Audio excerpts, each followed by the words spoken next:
What's up everyone? So today I'm back at Maserati Lotus Greenville where I'm getting to check out something pretty cool today. It's out front. This is a 1992 Land Rover Defender. I've never really been able to check these out, never been around them, let alone even drive one. So I have the key here obviously, and you can already hear that mechanical lock in the door. It has a nice solid click to it. All right, so getting behind the wheel of the Defender now. This is a left key ignition.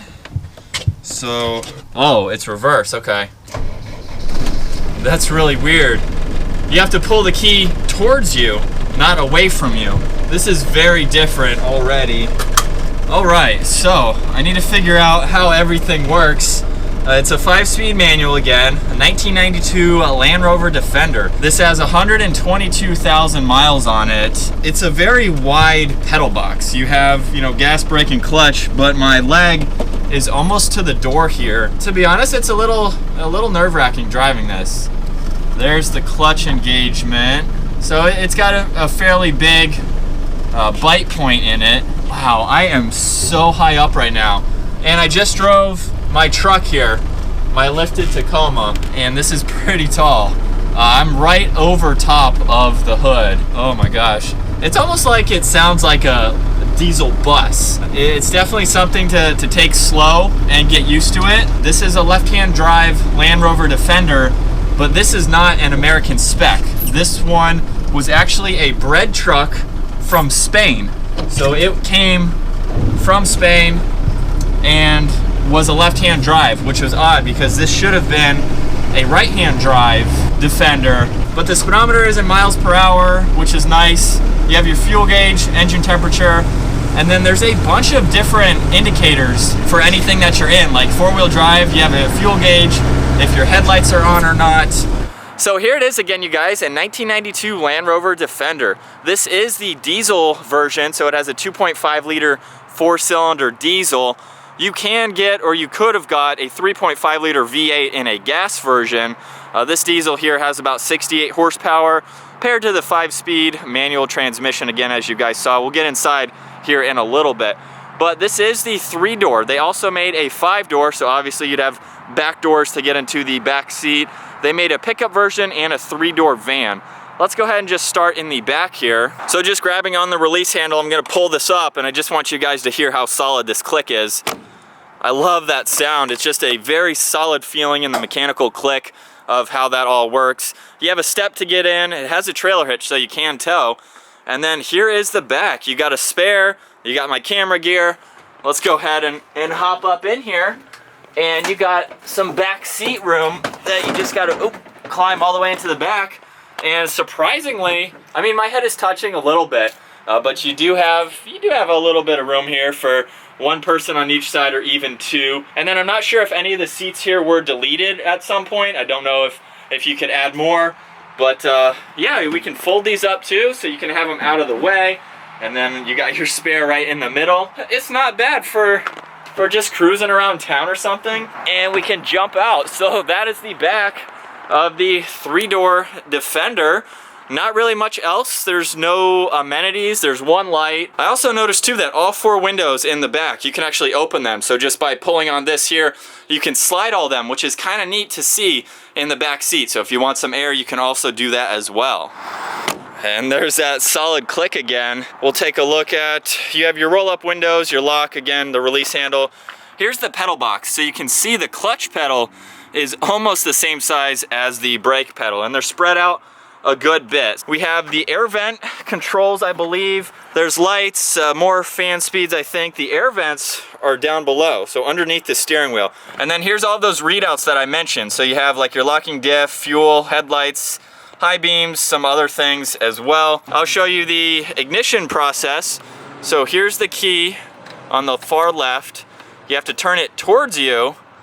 Some of these are lighting up just like it would in a modern day car with the electronics. So you can see there's an air vent, the radio in the middle. There's another air vent control with a little bit of storage space and 2 more air vents. And then it took me a while to find, this is the hood latch. This is the 5-speed again. It's really interesting to drive. It's not very long in these shifts here. I mean, you can see obviously compared to a car, But it's really interesting to drive. I'm not going to be messing with the four-wheel drive or anything, but it does have a differential lock, low, neutral, and high, and then here is the e-brake. All right, so I just need to find the latch. I'm sure it's in a normal spot, or I could be completely wrong. There we go. So here it is, the 2.5 liter 4-cylinder diesel. Nothing special or crazy about it, but it's in really good shape. Very clean under here for over 100,000 miles. We'll just come to the front end again. You have your headlights, of course, the European style front tag and blinkers. Huge white wheels there with your mud flaps. And this is also referred to as a 110. That also means the wheelbase. So this has a 110-inch wheelbase. Fuel cap is on the passenger side too. More mud flaps, and then we'll take another look at the rear end again here with your tail lights, blinkers, and everything. I mean, it has a really nice shape and design to it. It's very, very long compared to even like the two-door style Defenders. But what do you guys think so far of the two-tone with the blue and the white roof? I think it looks pretty good. One thing that I did notice, however, just now, there's 3 seats up front. So I don't know how you could fit in the middle seat. So I don't know how you could sit here comfortably with someone on the gas. You have the e-brake.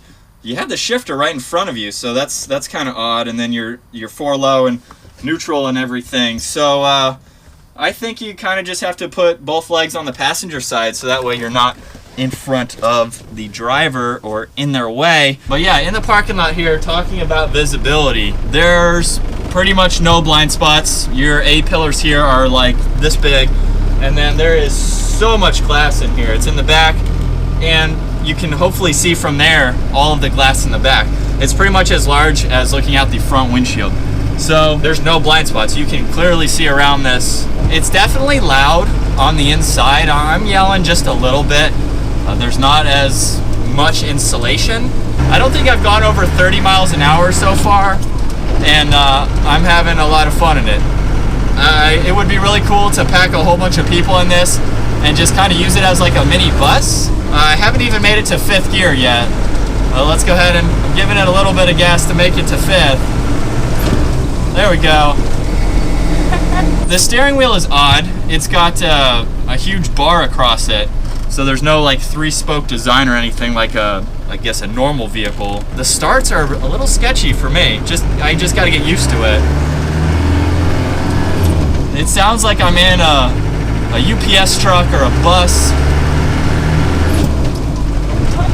And it's not very fast. It doesn't need to be fast.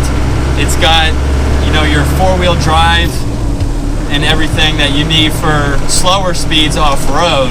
And oh, there we go, 5th gear. So a little bit of history on the Defender. They launched this in 1983, and of course this is a 92, so they had a pretty good run with the Defenders. But man, I would love to be able to test this off-road, and obviously it wouldn't be for anything crazy. It's got a pretty long wheelbase again. So, but the approach and departure angles, there's hardly any bumpers on this. So you really don't have anything in the way of clearance issues with approach or departure. So I think this would be really fun to take off-road. So I am gonna give it a little bit of gas. It's nothing crazy here. You know what I just noticed too? There's no tach. You just have the speedometer. So you kind of have to just listen to where you need to shift. It's an experience for sure if you guys ever get to drive a Land Rover Defender. I've seen them, you know, in some videos, but I've never really kind of focused on them. And so this is pretty cool to check out. This is for sale on Maserati Lotus's website, so I'll have that down in the description below.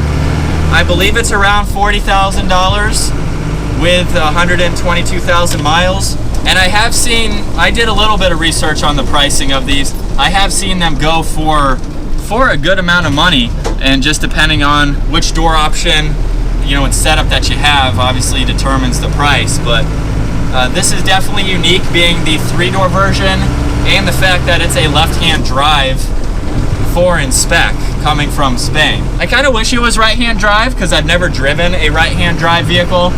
So to drive a right-hand drive Defender manual would be pretty cool. We even have very large sun visors there on both sides. So you got fan speed and the temperature on the driver's side. So it looks like your passengers aren't going to be able to control hot or cold. That's pretty much it. Very basic, but not too much else that you would need. I'm gonna go over the handling of a 26-year-old vehicle. It's surprisingly smooth for a truck. And I mean, you can see me bouncing around a little bit, but honestly, it's very comfortable. You could daily drive this if you wanted to. You could daily drive this. It's that comfortable. I don't see any issues with it. Just hitting some of these bumps in the road. It's crazy. It's crazy. It's a smooth ride. It is a smooth ride. Coming around some turns here, there's not... it's hard to say the body roll. I can't really feel it. I don't know why. That's kind of weird to say. It's a very tall vehicle, but it also has a long wheelbase too. So that kind of compensates, I think, for how tall it is. And of course, I'm not going fast around any of these turns or anything. It drives great. It really does. It really drives great. The clutch pedal is the only thing that I have to get used to, because I know once I get back in my R8, it's going to be a lot different. The clutch pedal has a long bite point to it. You really have to get almost to the end of it for it to engage. But it's super smooth. It's easier to drive the more I drive it. So coming to stops and starting is getting a little easier for me. All the materials in it too, while there isn't much for, you know, a 26-year-old vehicle, the seating condition is very nice. I don't see any rips or anything. But other than that, there's really not much else. I mean, the dash is really nice. All the seats in the back are nice. It's very, very minimalistic for what it was at the time. This is the first vehicle I've been in, I think, that has roll down windows, and they go all the way down. That's pretty cool.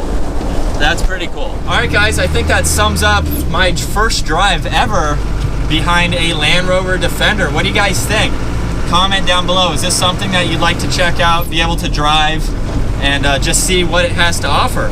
I think it's pretty cool. You know, it's a very minimalistic interior. There's not too much other than the main controls that you need, but it's definitely a very cool truck to be able to check out. Huge thanks again to Maserati Lotus Greenville for providing this for me for today's video. Definitely check out their website. I will have a link down in the description below.